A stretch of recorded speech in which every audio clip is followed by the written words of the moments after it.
The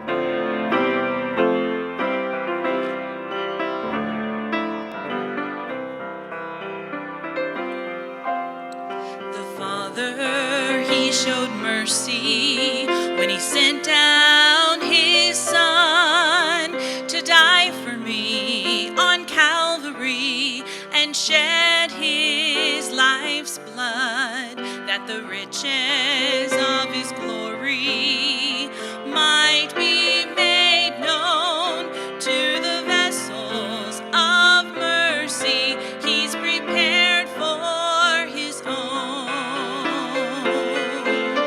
A vessel of mercy is all that I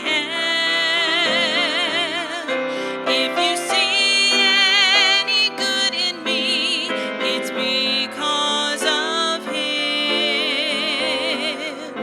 Bound in sin when He found me, but His grace much more abounds. A vessel of mercy is all that I am.